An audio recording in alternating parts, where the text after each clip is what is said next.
you. Thank you. Thank you and Happy New Year. Good evening. Good evening, Speaker Mattiello, Senate President Ruggerio, members of the House and Senate, members of the judiciary, my cabinet, other dignitaries, my fantastic husband and son, Tommy, and my family at home, and most especially my fellow Rhode Islanders. It is an honor for me to address you this evening, and I am humbled by the opportunity to continue serving as your governor.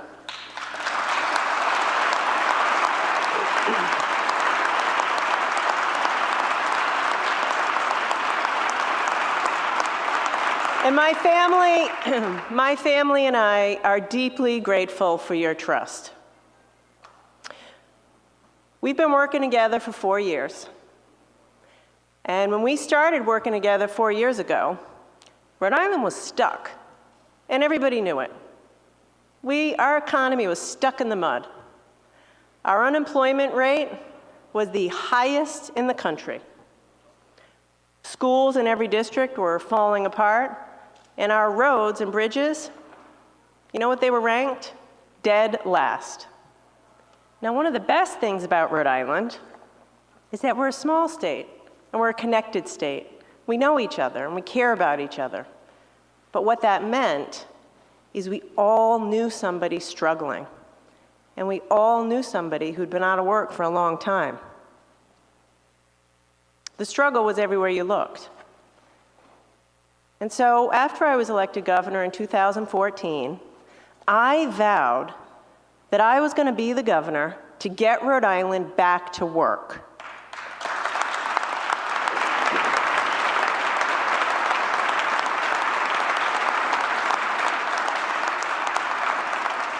You know, Rhode Island's always been a place where we're proud.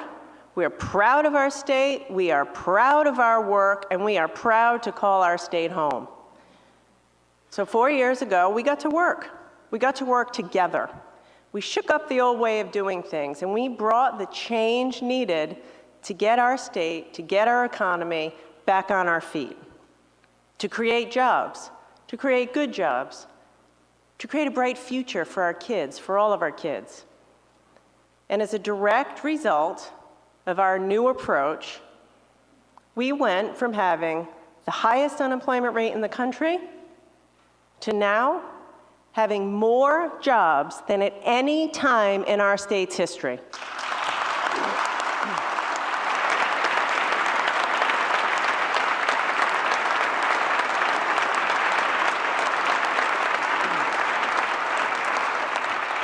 We went from having the worst roads in America and the worst roads and bridges in America to now there's more road work going on in this state than at any time in our lifetime. And I want to say thank you to all the Rhode Islanders out there for your patience, because we have a lot of road crews all over the state. So hang in there with us, and thank you for your patience. We have more Rhode Islanders on track to graduate from CCRI than ever before.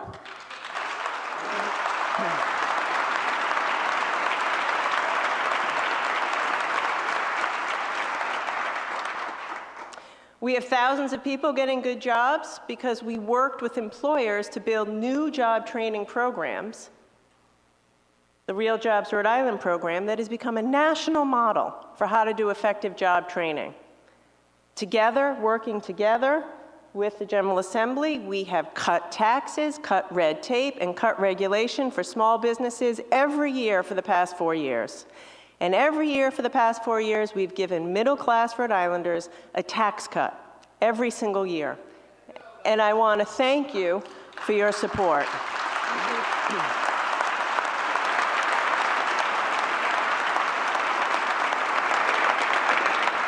When we started working together, we had stopped school construction. There was actually a freeze on school construction. Now we got back into the business. We are fixing and rebuilding schools all over this state. And thank you, Rhode Island. Thank you for voting yes on question 1 last year so that we can make a once-in-a-generation investment to bring all of our schools across this state into the 21st century.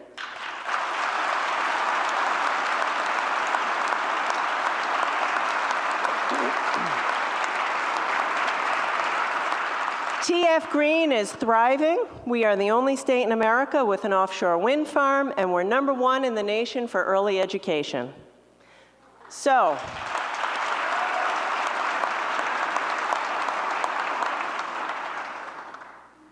my friends, we have stopped the decline. We have stopped the decline, and working together, we have ignited a comeback of this great state and our economy. And that's because of you. That is because of every member in this chamber who rolled up your sleeves and helped, and every Rhode Islander sitting at home who decided they were going to root for Rhode Island and be part of our comeback.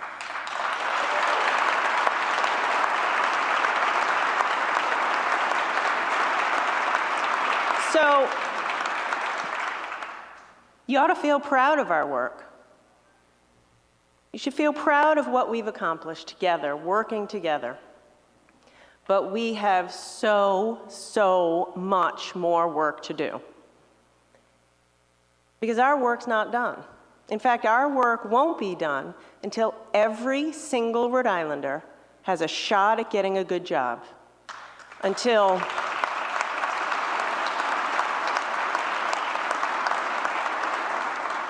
every single one of our kids has a chance to go to an excellent public school.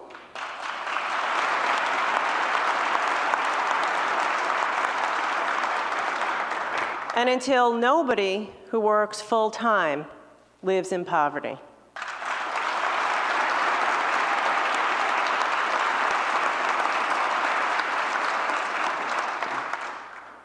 Let's make the decisions together that will sustain our economic progress and build an economy that's strong, an economy that is strong and resilient and inclusive. Inclusive so that everyone feels like they have a real chance to get a good job and get ahead. Let's show, here in Rhode Island, that we can be both business-friendly and fair to employees. Let's prepare people for jobs of the future. I don't have to tell you, the world and the economy is changing rapidly, faster than any of us have ever seen it. But tonight I say to you, Rhode Island, the state of our state is strong. It is much stronger than it was 4 years ago, and our future depends on the decisions that we make today together.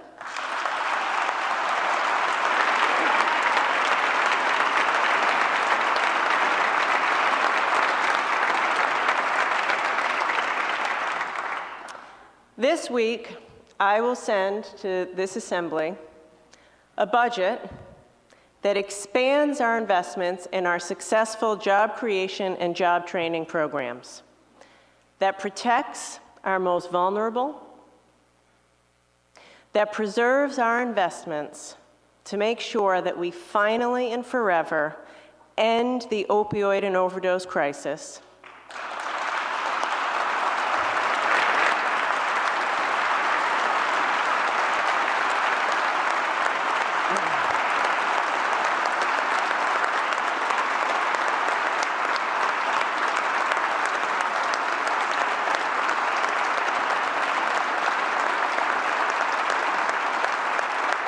and that gives every Rhode Islander a big cut in their car tax.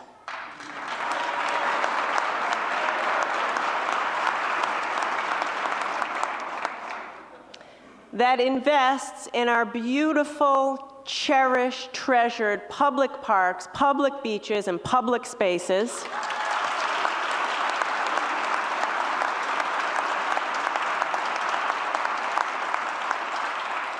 And that sets Rhode Island on a path for long-term prosperity.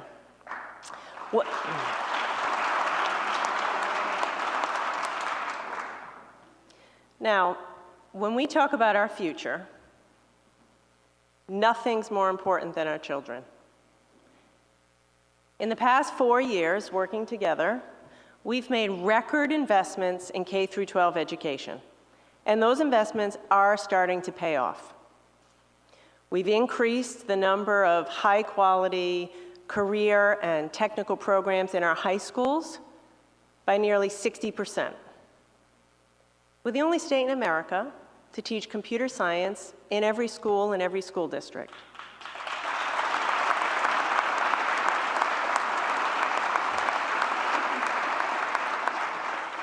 And 40% more students are taking AP classes and advanced classes.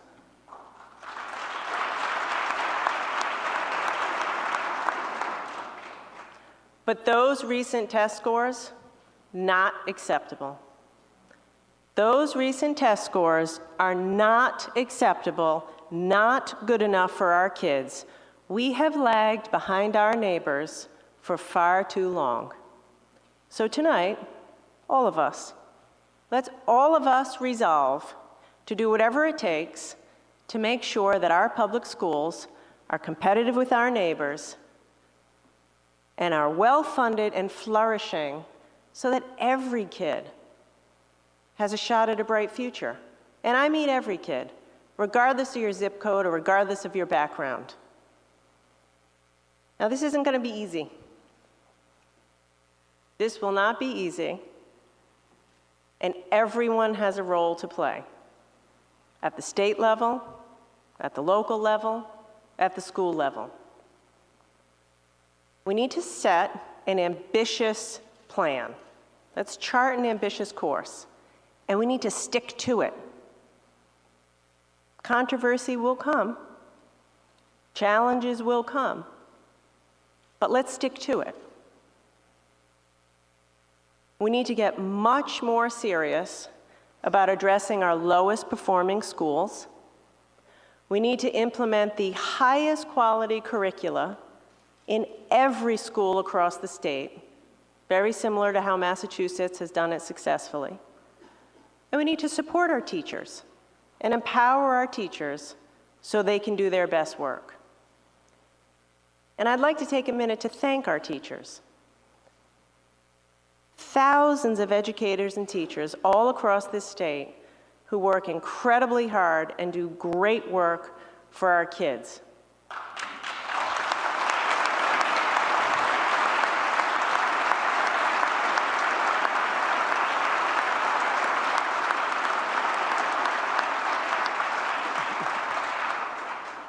Tonight, I want to especially recognize guests that I have here, Amy Thompson and Marie Quinn, who are third grade teachers from Barrier Elementary School in Pawtucket, and they've joined us with some of their fabulous third grade students.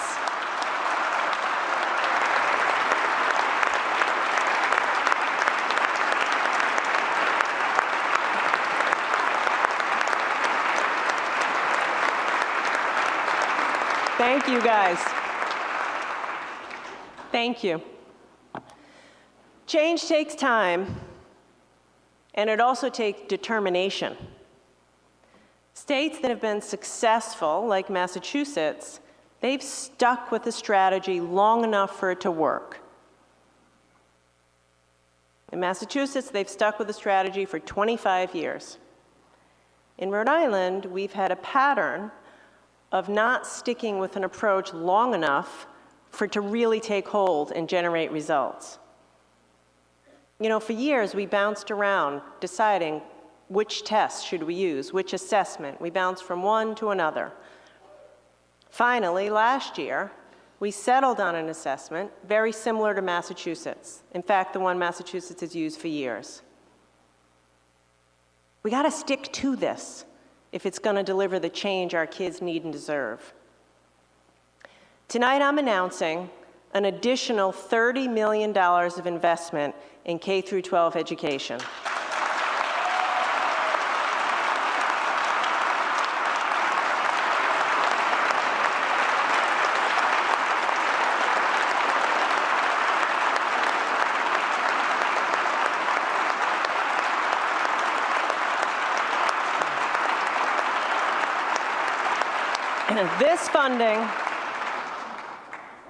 This funding for local communities is the single biggest increase of any part of this state budget that I will submit to you later this week.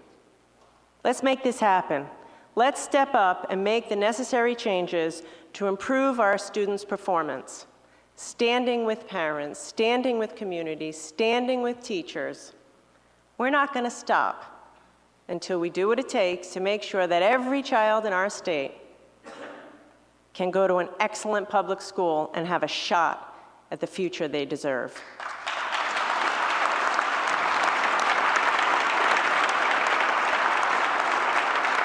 Now, if we're really going to do this, to ensure that every kid is set up for success, we've got to start before they get to kindergarten. Every parent knows that. I saw it in my own children. They flourished with high-quality pre-K. We know from study after study that kids who go to high-quality pre-K do better in school, are more likely to graduate from high school, more likely to get a good job, and less likely to commit a crime. You see, I think investments in pre-K are actually going to save us money in the long run, because you'll have more people enjoying the benefits of a good job and a high-quality life. In my first term, working in collaboration with the General Assembly and your support, we tripled the number of pre-K classrooms in Rhode Island. And we brought about all-day kindergarten for every kid in the state in every district. You know what that means? We give a chance to our littlest learners to get off on the right foot, to have the right start, so they're not behind by the time they get to first or second grade. Tonight, I pledge to you to be the governor that brings about universal pre-K to the state of Rhode Island.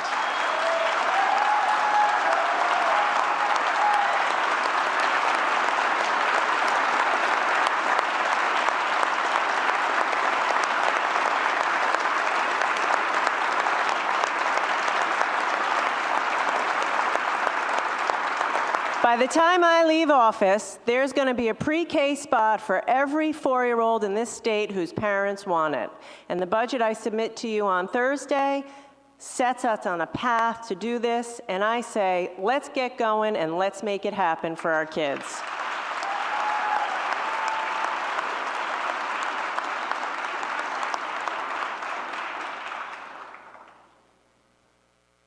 During the last recession, the Great Recession, 3 out of every 4 jobs that was lost was for someone who only had a high school degree. 3 out of 4 jobs lost only required a high school degree. Since that time, since the end of the recession, almost all the jobs that have been created require some degree or credential past high school. In fact, 99% of all jobs created since the end of the last recession require some degree or credential past high school. Just think about that for a minute. 99% of all the jobs created, you need something more than a high school degree. That is a wake-up call. That is a loud wake-up call and a call to action for all of us. There is nothing more important to the future of our state, to the stability and resilience of our economy, to the economic security of our friends, family, and neighbor, than making sure that every Rhode Islander can get the credential, education, job training that they need to get a good job. Nothing.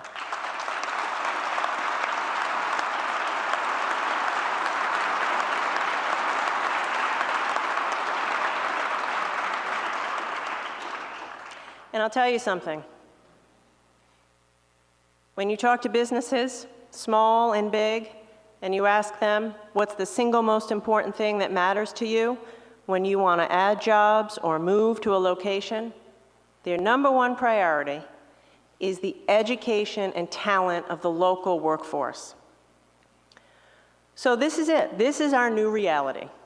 So given this reality, 4 years ago, we decided we had to change the way we do job training, completely turn it on its head.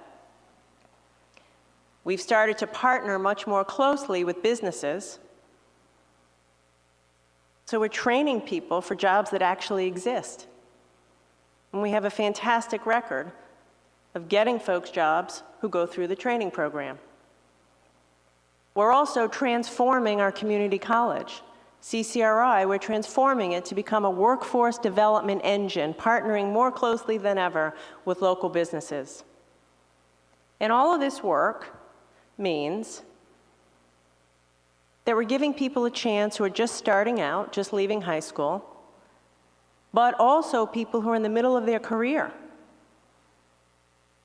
who need to keep up and get ahead and need to go get some job training. As a result of this new approach, thousands of Rhode Islanders have already gotten good jobs.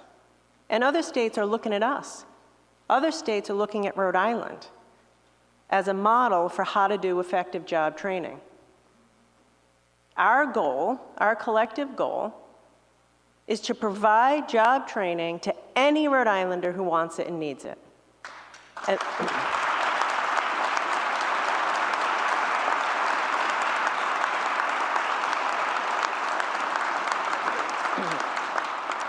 And so the budget that I submit later this week is going to make it easier for adults to get a degree at CCRI, and it expands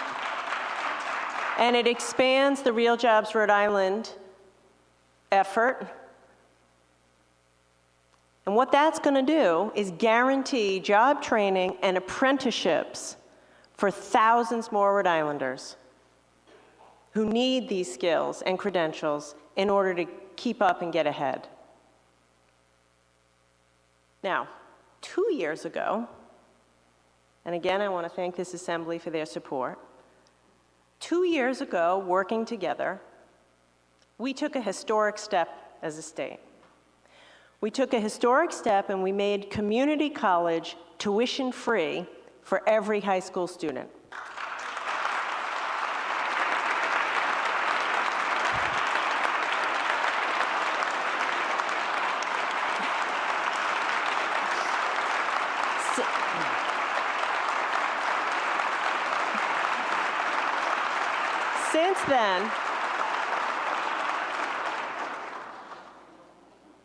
Since then, the percentage of students on track to graduate from CCRI has quadrupled. Enrollment has doubled. And I can't go a week without somebody stopping me and saying that the Promise Scholarship has changed their life or changed the life of their son or their daughter. Tuition-free community college is one of the lowest cost, highest impact investments that the state of Rhode Island has ever made. So,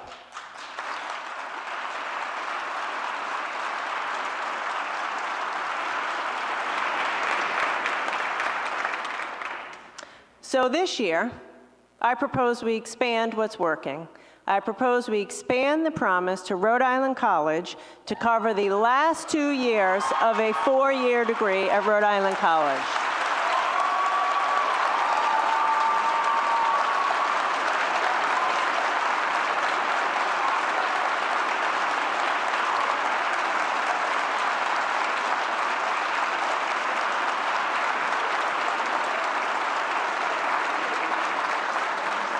You know, too many students start studying at RIC. They start their program at RIC, but they can't finish.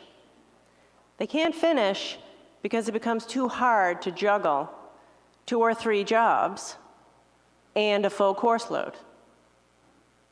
The number one reason students drop out is cost. They just can't afford it, so they drop out. Now, we all know most Rhode Island College graduates, they stay in Rhode Island. They contribute to our economy. They're our teachers, our nurses, the IT technician you really rely on. They keep our economy going. This small but smart investment, a few $1 million in a $10 billion budget, will change lives, strengthen this economy, make our economy more resilient, and help us fulfill the promise that every Rhode Islander will have a chance to get a good job. And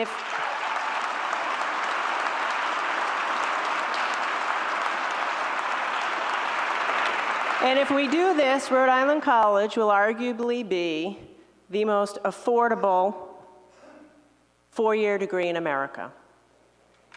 So I say let's lead the way.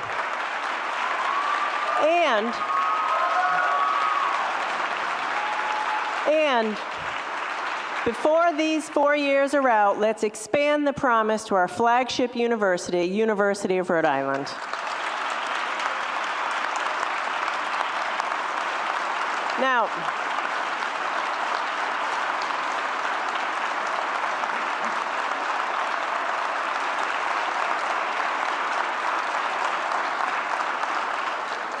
Now, to build an economy that includes every Rhode Islander, we also have to do more to propel people who are the working poor into the middle class. Every day all over our state, tens of thousands of people get up in the morning and go to work. They go to work, they work hard, full-time, often juggling 2 or 3 jobs. And yet, they're barely making ends meet. They are struggling. Since I've been governor, with the support of this assembly, we've raised the minimum wage 3 times. Tonight I say let's raise it again this year to $11.10, which will put us on a path to $15 an hour and allow us to keep up with our neighbors in Massachusetts and Connecticut.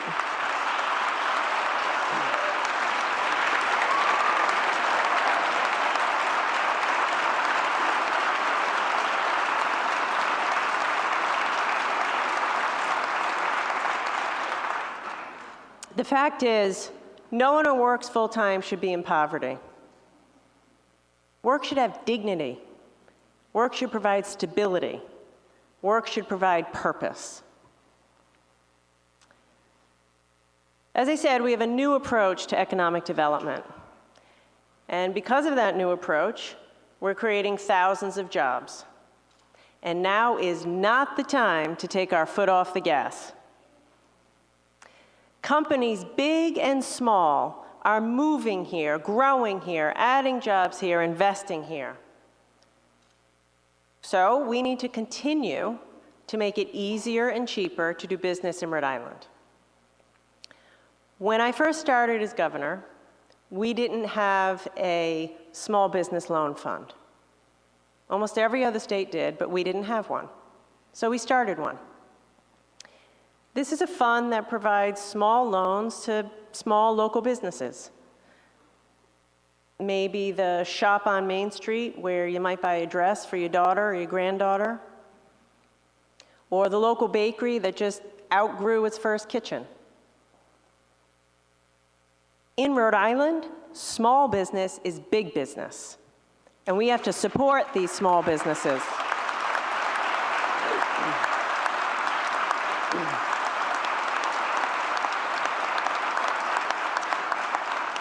Over the last 4 years, 75 small businesses have received one of these loans. And together, they've added hundreds of jobs. Hundreds of Rhode Islanders are working in these small businesses, and they've contributed millions of dollars to our local economy. Last year at this time, in this speech, I challenged us to double the number of small business loans. And we did it. So now I say let's double it again.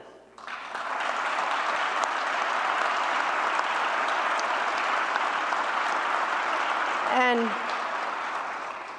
while we're supporting our local businesses, we also have to remain open to new investments, new companies, and new industries. You know, sometimes cynicism can be our biggest enemy. So we got to stand strong against that cynicism which holds us back. Now, I'm proud that we've done that. Working together, we have tried new approaches and stood against the cynicism. But you know, I'm even prouder of our results. Over the last 40 years, nearly 30 companies have moved to Rhode Island or expanded in Rhode Island because of our economic development incentives. Those 30 companies have created thousands of jobs, not just any jobs. The average salary of the jobs created by those companies with those incentive programs is $65,000 a year. That's a good job.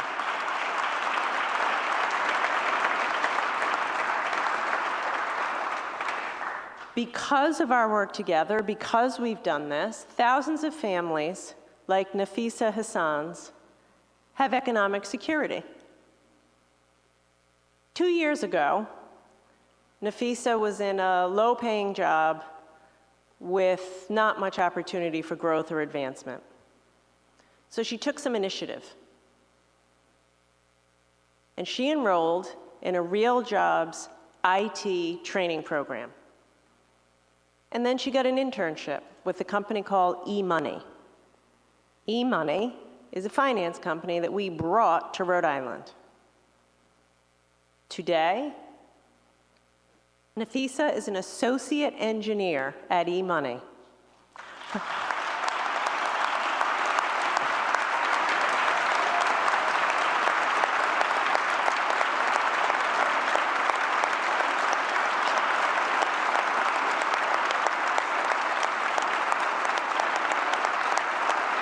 And I've been to eMoney and I've talked to her team. They tell me she's a star, and we can't wait to see where you go from here. So good job, and thank you for being with us tonight.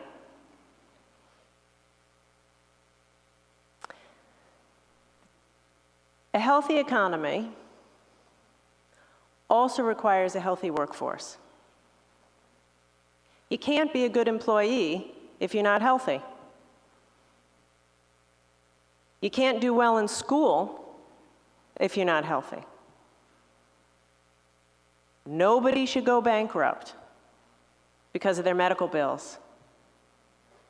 And no parent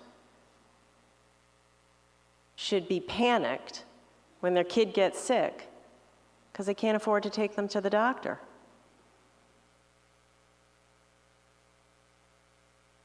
In Rhode Island, the Affordable Care Act is working. In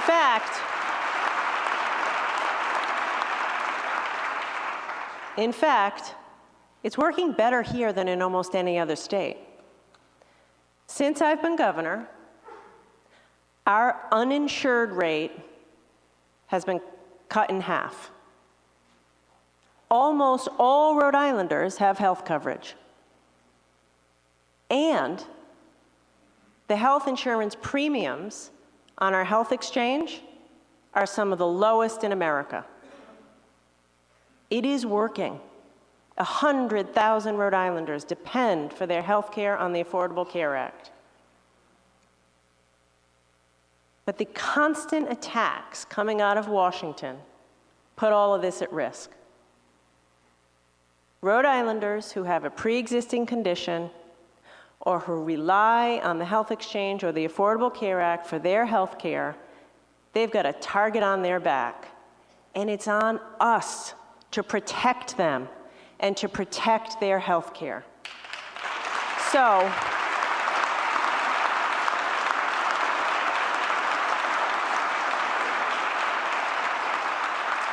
this year, let's pass legislation that protects the Affordable Care Act in Rhode Island, and let's take steps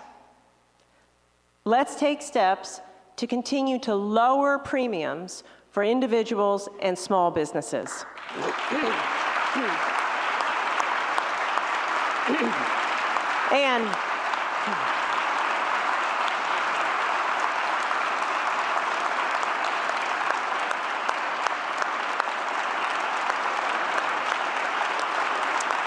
And while we're talking about health care, let's make this the year we codify women's access to reproductive health care here in the state of Rhode Island.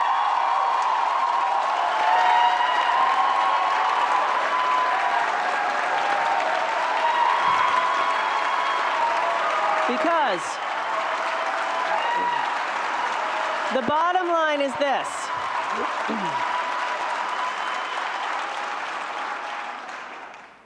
Here's the bottom line. If we don't protect health care, our economic recovery is going to be on life support. We can do it. It's within our power. And I'll work with anybody this year to help make it happen.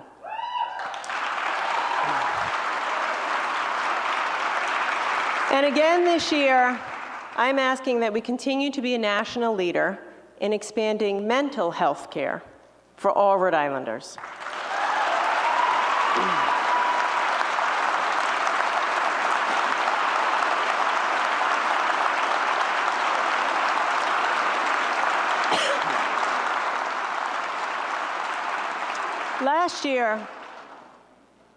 Last year I met privately with small groups of teachers.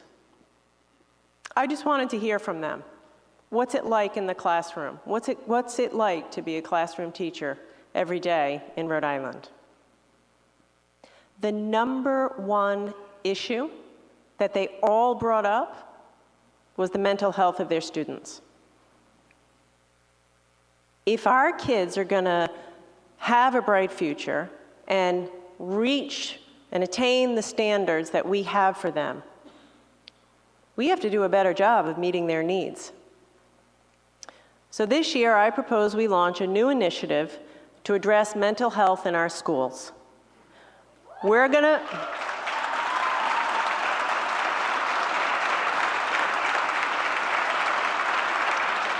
make sure that our kids have access to health care for their anxiety or their depression the same way we do and we would for the flu or a broken arm. And the budget I'll introduce this week will also provide funding to train educators on how to better support their kids and their mental health needs.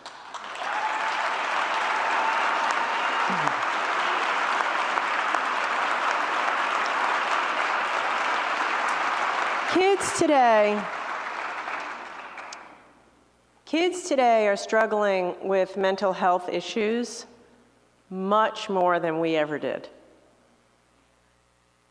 And as a mother, I can see why. We didn't grow up with the pace of today, the pressures, the technology. And we also didn't grow up worried about gun violence.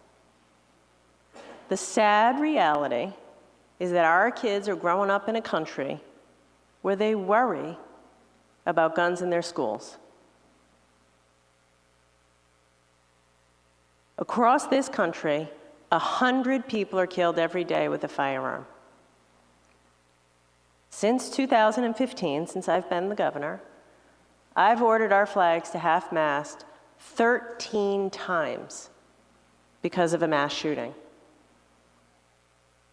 The plague of gun violence is one of the most disturbing and preventable public health crises of our generation. Now, last year, we took action. And to every member of this assembly and to the Speaker and the Senate President, I want to say thank you. You took action. You passed a red flag law, which is going to save lives, and you banned bump stocks. But we didn't finish our work. This year, let's ban guns in schools and let's ban military-style weapons in the state of Rhode Island.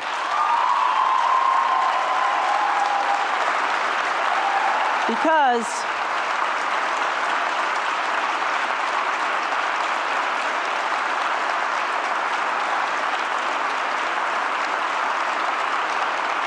it's time.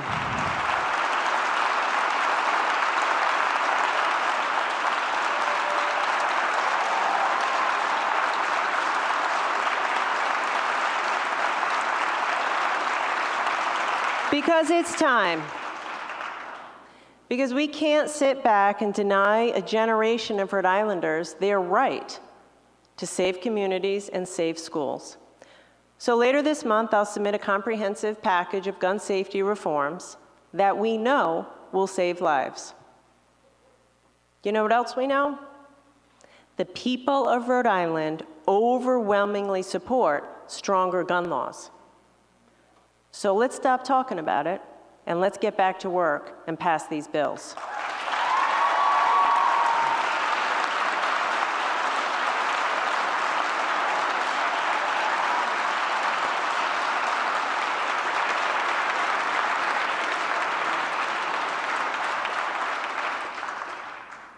In the end, all of this work, all of our efforts to strengthen gun laws, end the overdose crisis, protect health care for Rhode Islanders, expand job training, support businesses, and provide our kids with a world-class education.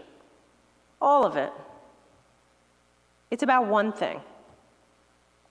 It's about our future.